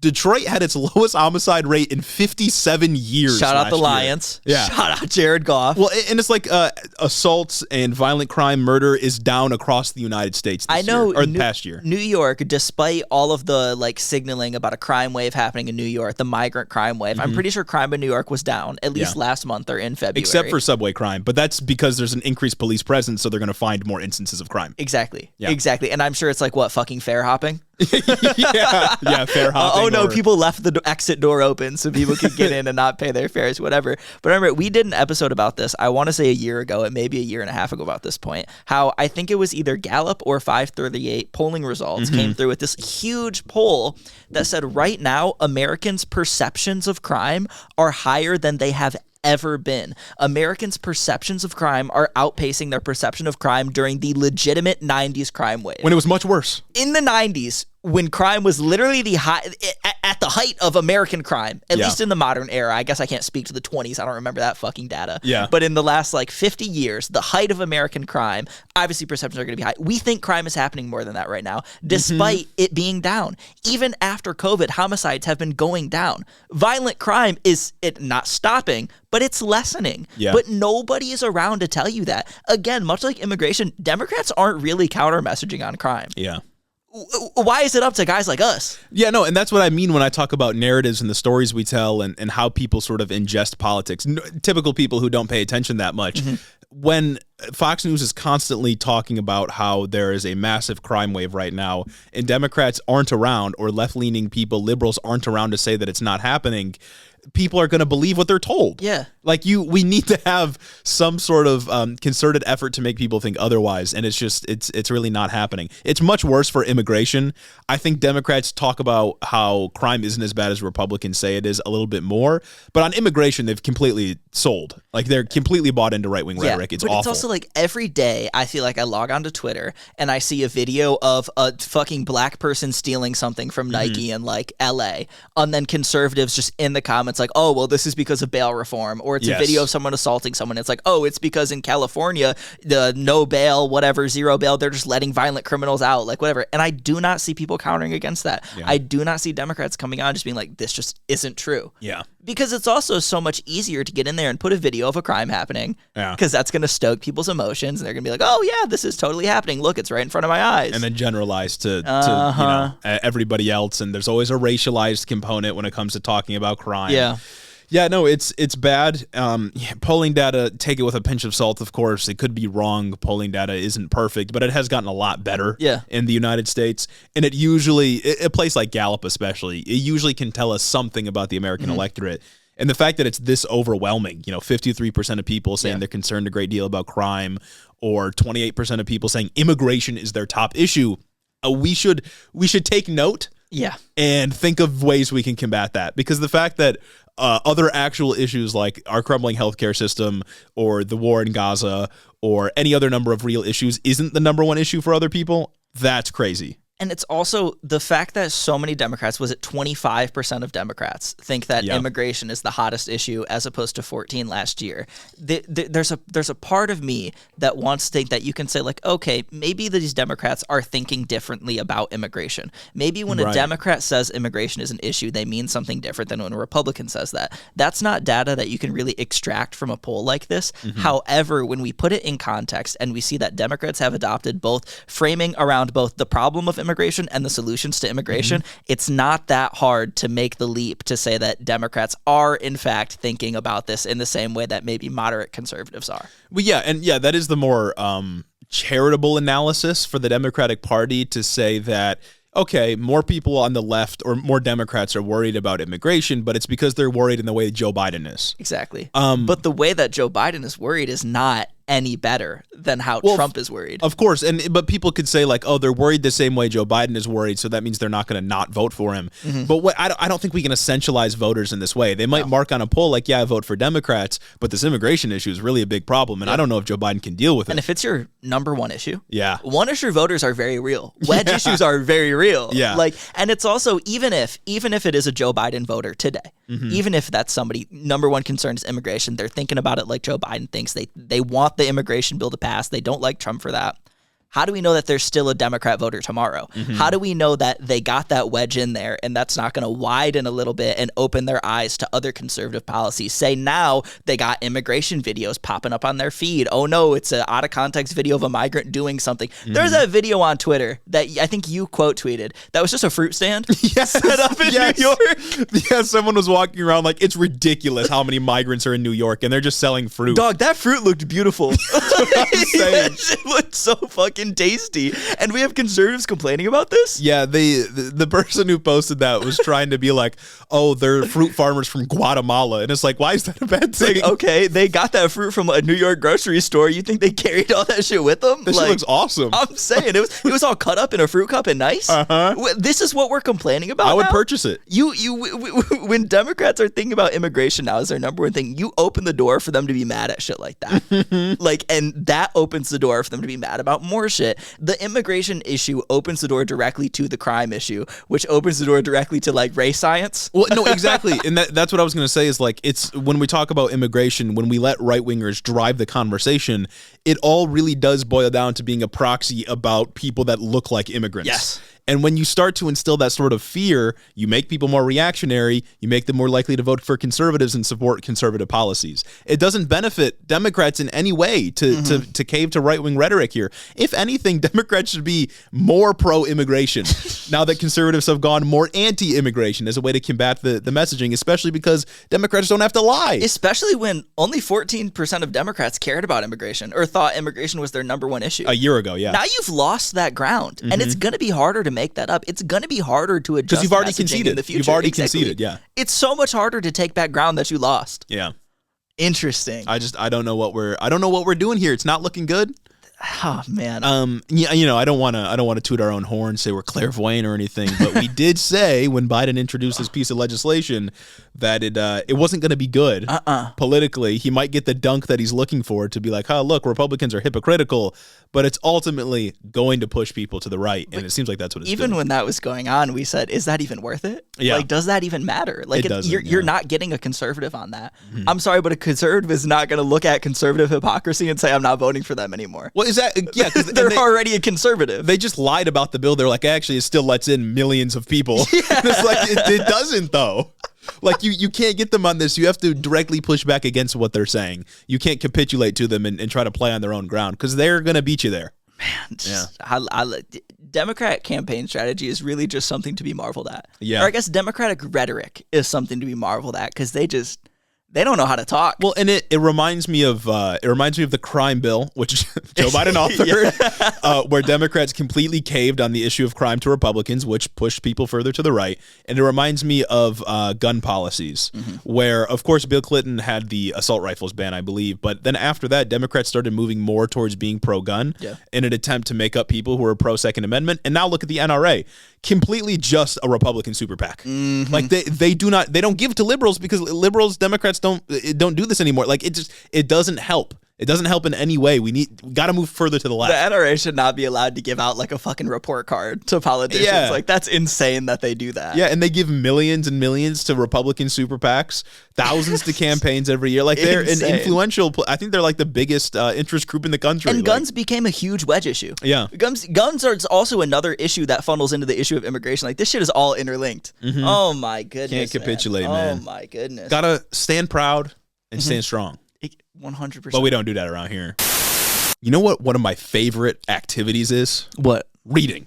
Oh, I love reading. I love literature. And one of my favorite things to read are the reviews we get on Apple Podcasts. Always. Not only do I love to read them, but it's a really great way to support the show. If you want to help us out, go and leave a 5-star review on Apple. As always, we read them here on the show. And if you want to make me happy, if you want to become my non-parasocial friend, that's right. One step on the 1,000 steps that it takes to get there is to leave a 5-star review on Apple. We'd really appreciate it. Just remember, my friendship, it's for sale. And if you want to become one of my friends, you can go to the Patreon or completely for free. You can leave a review on Apple. And even if you don't want to become my friend, don't you want to see another human smile? Exactly. So consider leaving a review on Apple. It really helps out the show. It's a free way to do it. And you'll be one step closer to being a real friend of ours. Exactly. Now with that, back to the episode. And, speaking of, I guess maybe trying to stand proud and strong, I feel like we have to talk about campaign strategy, maybe less on the rhetorical side, but more on, a campaign finances election side. We're talking political science still. We're talking political science. We're getting into elections. Election Watch 2024. You know what's up. This is what I mean when I say the midterms are starting to get interesting. So this week, the Biden campaign announced that it will be putting focus on, quote, flipping Trump's Florida. Very interesting. I don't know about that, dog. Right off the bat, That just sounds absolutely ridiculous. So do you have the data on like migratory flows into Florida? I don't have the migrant data, but I know that the migrant data very much skews conservative. Yeah, well, yeah, people usually when there's like a lot of movement to states that are more populated, it ends up benefiting liberals. Like movement to California usually benefits liberals. Florida's like the one outlier where the people moving there are all conservative. And that's a very recent phenomenon, and I guess like that's going to tie into something we'll get into a little bit later. Okay. And while it's important to note, Florida was historically a swing state. In the last 6 years, though, that has moved further and further from reality as they've just kind of cemented themselves as this like a red stronghold. Like modern Florida has almost become as synonymous with conservatism as Texas. Yeah. And that's insane to think that in 2016, Trump's win in Florida was massive. And it was slimmer in Texas. Literally. But Biden lost Texas by like 6%, I think. And Trump won Florida by like 15, I want to say. Maybe it wasn't that drastic, but it was pretty big. In 2020? 2020, yeah. Really? 15? I don't know if it was actually. Maybe I'm thinking of Ron DeSantis' margin. That's Ron DeSantis' margin. But either way, right? Either way, yeah. Trump still won. Republicans have continued to win Florida with greater and greater margins each year. Yes, that's something we're going to get into a little bit later. But I do have some things to say that there might be some thinking going on here. The rare DNC campaign strategist thinking. The one bit of critical thinking. That's what I'm saying. We gathered all of the DNC's best strategists. Fake job, and might have got them to start kind of cooking here. And I think there are two theories sort of circulating about how this could be fruitful for Dems in November. And the first involves fundraising. The second involves ballot initiatives. And so. You know what we do on this show, baby. We dive deeper. Everyone knows that Trump himself has been having massive personal finance issues. Yeah. And it's no secret that the RNC right now is historically low on funds. They are absolutely in the shitter. This is not being helped by Trump's personal issues that he has put on the RNC. Especially statewide RNCs. Like the Michigan Republicans are broke. I think Minnesota is also broke, and I think Arizona is struggling as well. This I might be wrong here. Aren't the Michigan Republicans on the verge of like bankruptcy? Yes. I think they have like a couple $1,000s left. That's so sick. Like, I might have more money than the Republican Party in Michigan. I probably paid more in taxes than the Republican Michigan. That's crazy. That's good. Now that's gas. That's some fucking news I like to hear. But anyway. Can't do a money spread. I'm just saying, the Biden campaign has been dramatically outpacing Trump's. NPR reports that recent filings show Biden pulled in about $90 million in March alone. And now, as of now, they have $191 million in cash on hand. Holy That's money moly. after they've already spent millions on ads and have been setting up field offices across the country And the general to do election, direct voter outreach. General election's hardly kicked off. It's not even summer yet. It technically just started. March was the month where Trump and Biden both became the official nominees of their party. March is when Trump finally consolidated with the RNC. Biden had been consolidated with the DNC beforehand. Both of those moves allow them to spend more money directly on campaigns, which is massive. It's a hard thing to do to get money to spend on campaigns. But anyway, Biden's got a lot of money. Trump, on the other hand, has been falling significantly behind. But tides may be turning a little bit. He secured $50 million in contributions from the high dollar donor event he had earlier this month. But even with that bump, it looks like Biden is still going to continue to out fundraise him, partly because he's been able to do it with more grassroots funding. Right. After the State of the Union address, in the 24 hours after he outperformed pretty much everyone's expectations, he brought in $10 million in small dollar donations. Was that Joe Biden? That was Joe Biden. Jeez, yeah. That is also. Do you have in here the event he did with Obama and Clinton? Yes, that brought in $25 million in March. Ridiculous amount of money. Insane. For one event, $25 million. Absolutely insane, dude. Oh my God. Fucking nuts. But I feel like the small dollar amount here amounts to more, even when Trump doubled it with his event in Florida. That's with billionaires, though. Yes, yeah. Billionaires are not going to give you recurring donations upwards of $1 million all the time. They don't have the cash on hand to do that. And they can't. Exactly. You know what there's a limit you can donate per quarter or whatever. You can't strictly fund a campaign like that. You need to rely on being able to appeal to the broad America. Yeah. And that's kind of what Biden's doing. $10 million in 24 hours is crazy. That shit is ridiculous, right? And Trump is struggling to do anything like that. If you don't recall, was it 2 years ago or sometime where Trump got in trouble for automatically clicking make this a recurring payment? Yes. When people donated to him? Yeah, it was like a checkbox on the on like the donation tab where it was like, check this if you want recurring donations. And then it was like, uncheck this if you're not a fucking American and you want to see America die.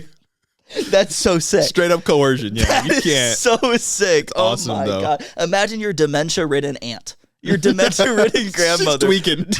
Donating to I don't want to see America fail. Yeah. I don't want to see that. What's going on? And then she forgets and it's $25 a month out of her pocket. Exactly. Crazy. Oh my God, ridiculous. But you may be asking, dear Hiddo, how does this play into the Florida flip? Yeah, I'm asking that. Could Florida even flip? The answer is I don't really think it does. But I think it could be argued that announcing a renewed focus on Florida is less to attempt to win the state and more to try and get Trump's team to spend money in a place that they thought they wouldn't really have to. The liberals are thinking with this one. That's what I thought. The liberals are cooking I thought, up okay, you know what? This is actually crazy. Because if you can get Trump to spend money in Florida, that is not a place that he had campaign funds really dedicated. That'd be to like before. making Biden spend money in New York. Exactly. It would Or just be California. You're burning money, yeah. Like, what are you doing? You won that state. Yeah. You won that state. And it is important to note that, like, I'm pretty sure margins in New York and California, like real stronghold states, are greater than margins that Trump has won Florida by. Yes, yeah, that's right. He won Florida by a 3.5% margin in 2020. That's not that insane. Oh, was it that slim? It was that For some slim. reason, I must have just been thinking of Ron DeSantis. Yeah, no, DeSantis won it, I think, by 20. Yeah, that was ridiculous. Which was absolutely nuts, but we'll still get That's into the that a moment little I later. wrote off Florida. Yeah, for sure. As a state, they should secede. We don't need them. Oh, yeah, you as soon as you double down on Ron DeSantis, Ron DeStiletto, Ron DeFraud. Yeah. Oh, my God, The dude, moment you fucked up. the moment someone's voting for Ron DeSantis and a $15 minimum wage in Florida, I don't know how to help you anymore. I'm saying, like there's you don't nothing know what I you can want. do. You're giving me mixed signals. Yeah. This is an I gotta break up with you. Best argument for technocracy right there. In You know the what I'm national saying? Like, divorce, you can fucking have Florida. I don't know. Maybe we should be ruled by just techno elites. I don't know what the hell. I can't help you anymore. You're broken. Maybe fucking Helldivers 2 got it right. when Man, they it's said that democracy. You gotta fucking fill out a questionnaire and it'll vote for you. Exactly. Maybe that'll work. But either way, essentially, Trump does not have the resources to post a money spread in Florida when the Biden team does. Yeah. And that's honestly what this all boils down to.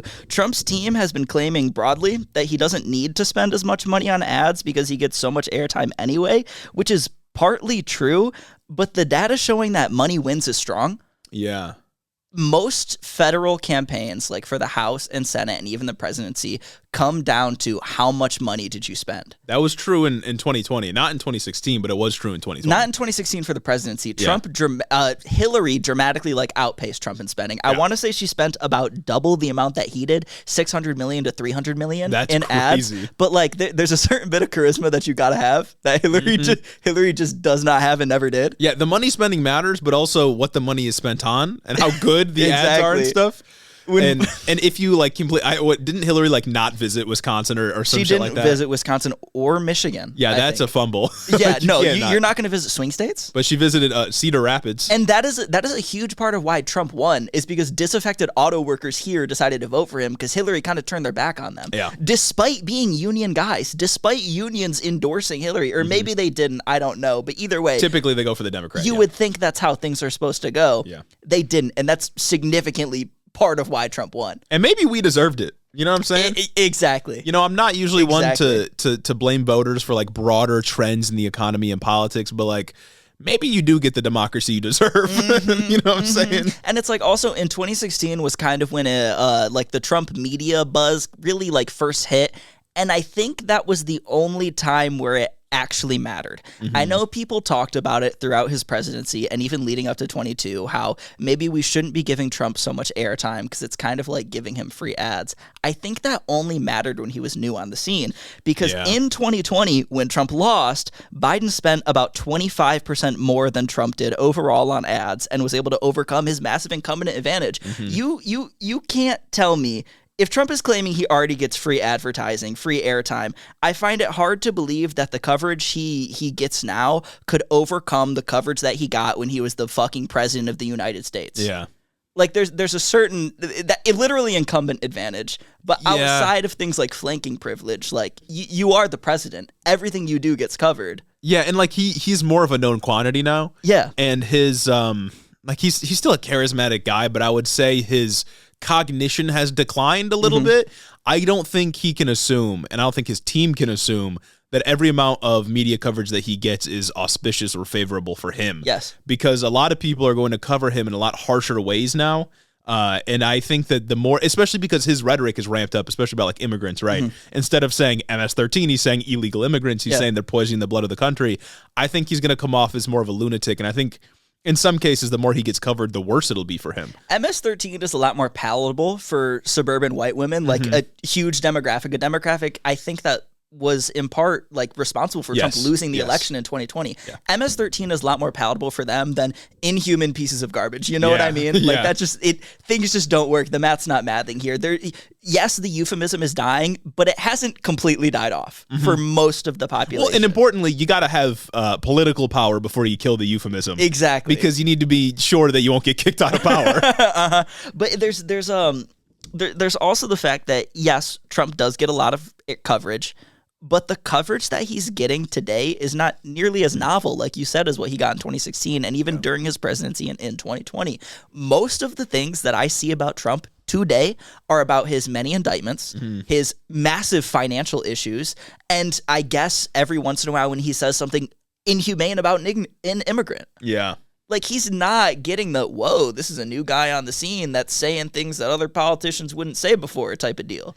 Yeah, and I think it's going to be harder for him because, like you said, he's not saying the same things that he was before, or at least it's ramped up in quite a dramatic way. And I think there's always been this sort of moderate argument that Trump being in and out of courtrooms is going to help him. I actually don't think it's going to help him. I don't think so either. One, because he's going to be tied up in court cases. He'll be exhausted because of that, and he'll have to blow a lot of money on paying lawyers and this sort of thing if he pays them, right? But that's time he has to dedicate to something other than campaigning. But also, I think once you get him in a courtroom and more pictures come out from him being in a courtroom and more gory details are revealed about his court cases, I do think that turns a lot of normies, a lot of moderates off. It will galvanize the base, but you're not going to win those people anyway. Ultimately, I think the court cases do hurt Donald Trump, which is like a crazy thing. We even got to like speculate about that. That like, oh yeah, ongoing trials might hurt a candidate for president. I think the prosecution narrative hit its peak last year. Yeah. I don't think it holds as much weight as it did before. And also, there was news that came out this week about how I can't even keep track of the court cases anymore. One of the petitions to delay it until after the election, or one of the things that would have delayed it till after the election, failed. So now that trial will be going through before November. Hopefully it's a big one. Hopefully it's a big one. I want to say it was like a fraud thing, okay. Or maybe it was George. I think it was one of Jack Smith's. I don't know. There's literally so many. One of them went to the Supreme Court, and that one hasn't had a decision yet. Yes. About if it's going to happen or not. So we'll have to wait and see. But yeah, I ultimately think it's bad for Trump. It's a bad look. And as I said, it's insane we even have to wonder. So I don't think that his free airtime is really going to do much to overcome Biden outspending him, especially when he's being dramatically outpaced in this election when it comes to fundraising. And even if you're thinking, cultural conservatism is so rampant in Florida, Biden outspending Trump, he could spend $1 billion more than him and it wouldn't matter. I would say that you're right if it wasn't for the second point and the second kind of big issue that's going on, and that's the fact that abortion, as of this week, is officially on the Florida ballot in November. Ooh. And if you may recall, in 2022, Ron DeSantis signed a 15-week abortion ban. And while this law was legally challenged on the grounds of privacy rights like that were enshrined in the Florida Constitution, it didn't stop Ron from, in April of 2023, literally a year ago, signing the infinitely more restrictive 6-week ban. Yeah. So while the 15-week ban was held up in court, he decided, you know what, we're just going to get ahead of it. We're going to sign a 6-week ban. And the idea was if the 15-week ban gets upheld, then the 6-week ban is fine. Yeah. Fucking insane. That's because the 6-week ban, again, was being challenged in court. Nuts, right? Yeah. But anyway, last week, that year-long battle finally ended, and the Florida Supreme Court surprise, surprise, upheld the 15-week ban. Their reasoning was that because Roe v. Wade was built on the right to privacy and subsequently overturned, the Florida Constitution must not also cover abortion under its right to privacy. Absolutely cucked. Literally a direct result of the Supreme Court bucking precedent that had been bucking super precedent, because Roe v. Wade was super precedent, wasn't it? It was doubled down with KCV Planned Parenthood. Yeah, reaffirmed many times in other cases too. Either way, absolutely cucked. Whatever. I know what you're trying to do, Florida Supreme Court. Especially considering that can't state Supreme Courts, aren't they political office? Usually, I don't. Some of them do it like literally. They're just Democrats, Republicans. I don't know how Florida does it, but it's like. I mean, if you ever think like, oh, well, this politics stuff is a bit too heady for me, they just make shit up. Literally, nobody actually knows what's going on. Everyone just makes stuff up to look good or to fulfill some agenda, and that's what they did here. Because, like, come on. Yeah, absolutely. Because other state Supreme Courts have said, I think in Montana maybe there's a Supreme Court case where they were like, no, we have a right to privacy in our state, and this means that you cannot pass an abortion ban. Yeah. And then Florida's like, well, maybe we switch up. Well, they said. Yeah. They said so, actually. Well, but either way, because they made that ruling, this means that next month, Florida's 6-week abortion ban will go into effect. Damn. And a lot of people don't know that, the crazy thing about a 6-week ban is a lot of women don't even know that they're pregnant until after 6 weeks. Yeah. I think the average is between 6 and 8 or around 8. Is when you're actually like, oh shit, I'm pregnant. Which feels deliberate. It is absolutely deliberate. And, may I also remind you that the 6-week mark is based on this misleading idea of what a fetal heartbeat is. Yeah. There is no organ, there is no heart at 6 weeks. It's electrical pacemaker activity. Yeah, which is not the same as a heartbeat. Which is not the same as a heartbeat. Yeah. And even if it was a heartbeat, there are plenty of instances where we find it acceptable to kill an actual person who is already born, whether or not brain dead people still have heartbeats.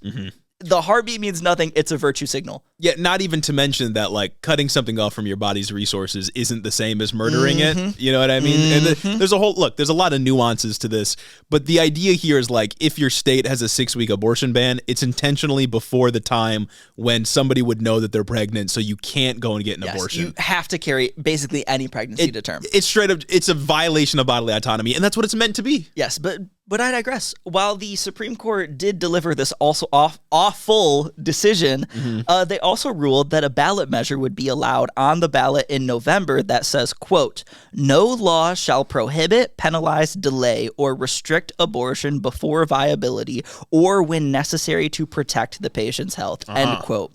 So Florida is now set up for a situation where women will, unfortunately, have months to feel the effects of one of the country's most restrictive abortion bans before they can do anything about it. Yeah. And the thing that they can do about it just so happens to appear on the same ballot as Joe Biden. Yeah. So there's kind of an effect going on here. And lest I remind you, abortion has not lost at the polls. Yeah. Not once since Roe v. Wade was overturned has abortion lost. Even in Ohio. Even in Kansas. In Kentucky, right? I think it was Kansas. I'm pretty sure. Maybe both. I actually don't remember. I think it was both. Abortion has overcome awful red states. Abortion has overcome confusing wording that even I didn't really understand until it was explained to me. Purposefully confusing wording. Exactly. Meant to confuse voters. Really just cultural momentum, I guess, after Roe v. Wade was overturned, that conservatives thought that was going to be there, but wasn't. Yeah. Abortion is absolutely proving to be massive wins. Abortion has overcome historical election precedent when we consider what happened in the midterms. Kind of a big deal. Yeah, Democrats won huge. Democrats had major victories in state houses and state senates, specifically because of the abortion issue.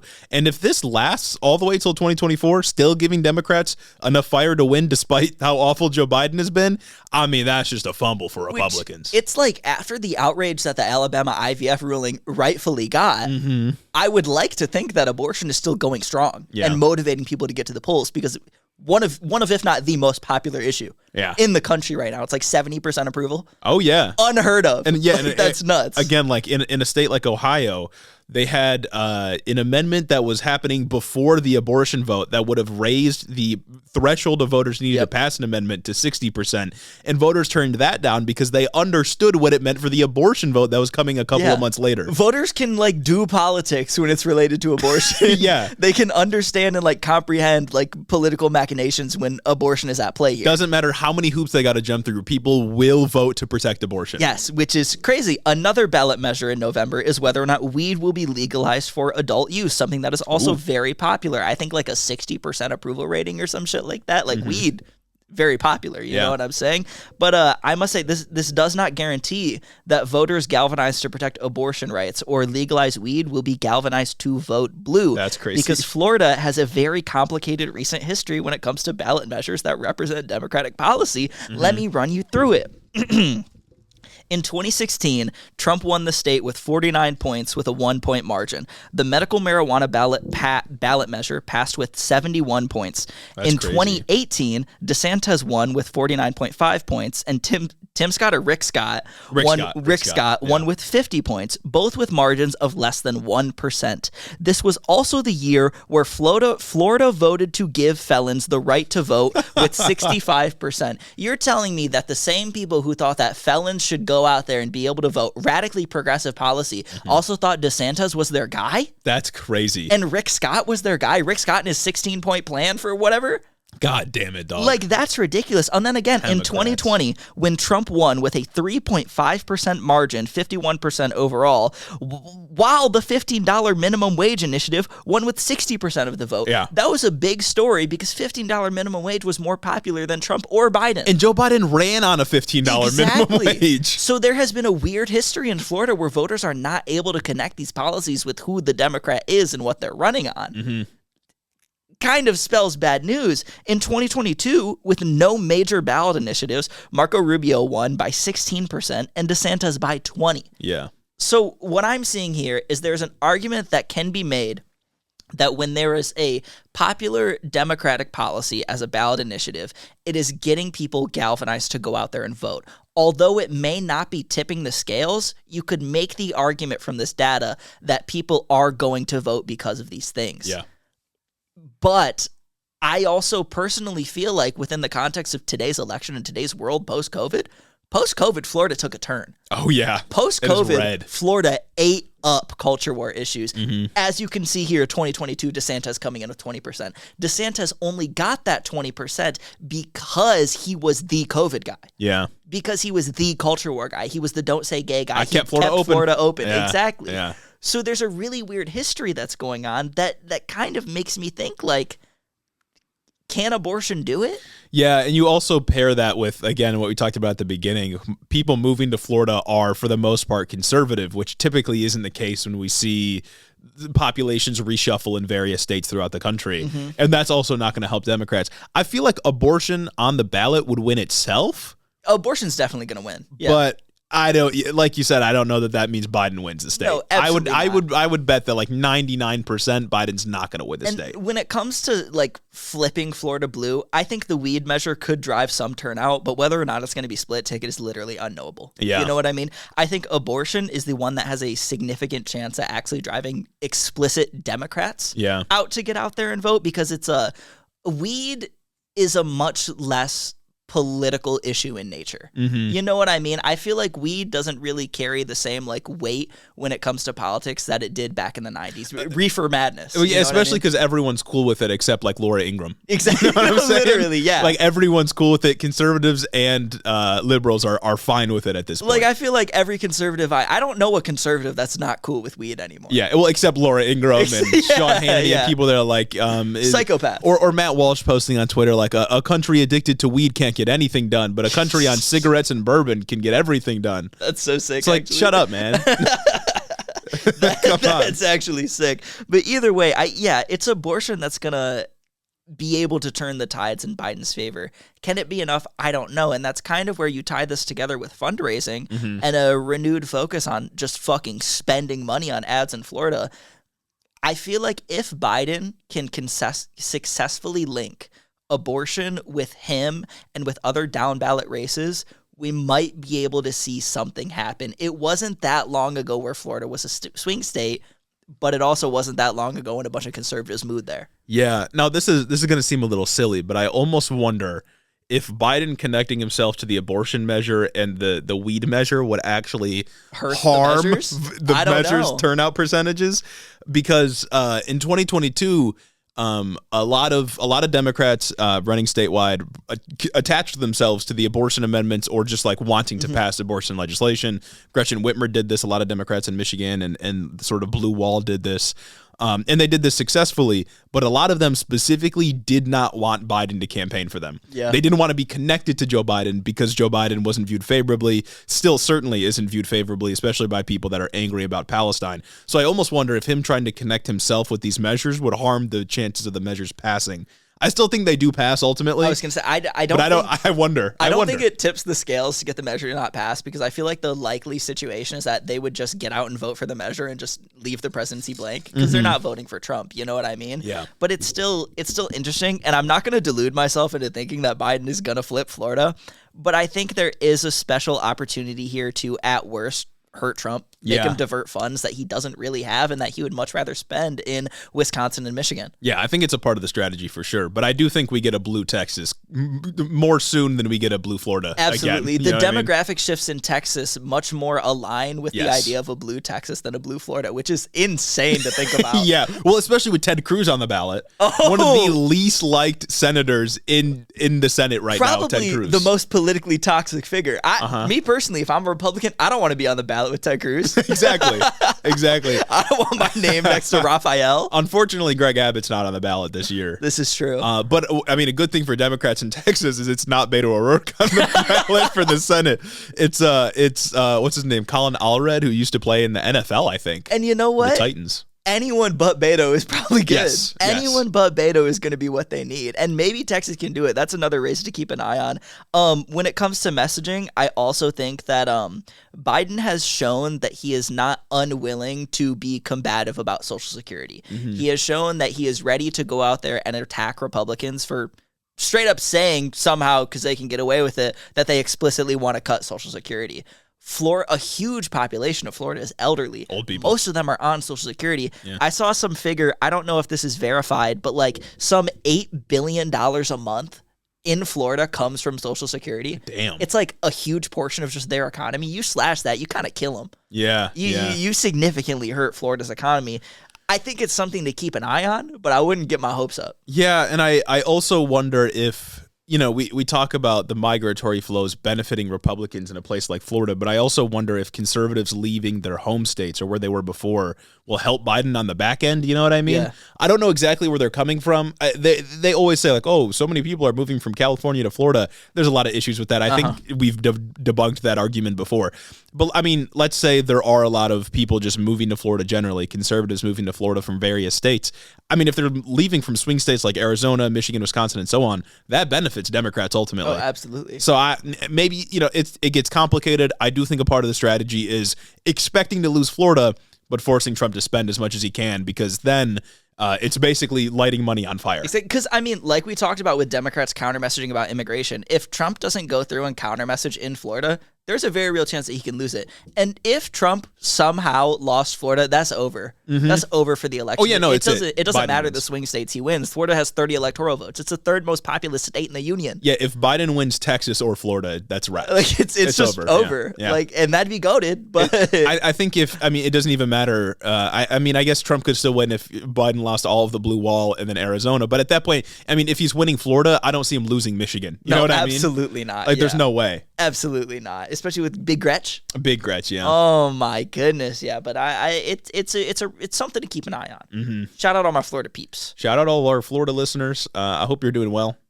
And some other election news, shout out our Wisconsin listeners. Yes. They just held their primary. It wasn't very notable, not a ton to happen here. Trump won, obviously. Biden won, obviously. Uncommitted in the Democratic primary won 8% of the vote. Good percent. It's called uninstructed in Wisconsin, but it's the same as uncommitted. That's kind of lame and dumb. Yeah, exactly. It's kind of lame. But they got 48,000 votes for that, which is, I think, about 4 times larger than the margin in 2020. Oh, my. Because I think Biden won Wisconsin by like 10,000 votes. Huh. So if he loses those people and they don't come out to vote for him, who knows? That's interesting. Yeah.